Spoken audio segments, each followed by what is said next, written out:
Wow, spicy strips গুলো দারুণ খেতে। এই ফেলোটা। মা, আমি তো এটা মাঝে মধ্যে খাই। তুই জানিস না স্পাইসি স্ট্রিপস খেলে পেট খারাপ হয়? ফেলোটা তাড়াতাড়ি দৌড়। এবার তাড়াতাড়ি কি বাগান থেকে শাক তুলে নিয়ে আয়। যা তাড়াতাড়ি। হ্যাঁ যাচ্ছি। ভাল লাগে না, একটা খেয়ে দেখি তো। ওয়াও, এটা তো দারুণ টেস্টি। উফ, এই রোদের মধ্যে এখন আমাকে শাক তুলতে যেতে হবে। দৌড়, আমি যাবো না, এখানে বসে বসে গেম খেলবো। আরে ওটা মিনা না? এই বাবা, ও তো মনে হচ্ছে অজ্ঞান হয়ে গেছে। তাড়াতাড়ি ওর মাকে একটা ফোন করি। হ্যালো। মিনা এখানে অজ্ঞান হয়ে পড়ে গেছে, তুমি তাড়াতাড়ি চলে আসো। হ্যাঁ, কি বলছো? এ বাবা, এটা আমার জন্যই হলো। মিনা দাঁড়া, আমি আসছি।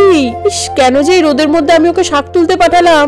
সরি মিনা, মা তোকে আর কোনোদিনও শাক তুলতে পাঠাবে না। আরে ওই তো মিনা। মিনা, কি হয়েছে তোর? হ্যাঁ মা।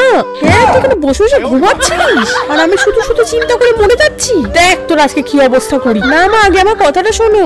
আমি যখন গেম খেলছিলাম তখন আমি দেখলাম। মা, এই মুক্তোহারটা আমি তোমার জন্য কিনে আনলাম, দেখো কেমন হয়েছে। বাহ, খুব সুন্দর হয়েছে এটা। ঠিক আছে, চলো এবার। আরে আমার মায়েরও তো কোনো মুক্তোর হার নেই। আমিও মাকে একটা মুক্তোর হার কিনে দেবো। এই বোতলগুলোকে কুড়িয়ে সেই টাকা দিয়ে মাকে একটা হার কিনে দেবো। ইস, কি গন্ধ। এটাকেও নিয়ে যাই। হ্যাঁ, বড্ড ক্লান্ত হয়ে গেছি, একটু রেস্ট করে নি। হ্যাঁ, তুই আমাকে হার দিবি বলে বোতল করাচ্ছিলিস? তুই এত ভালোবাসিস মাকে? হ্যাঁ মা,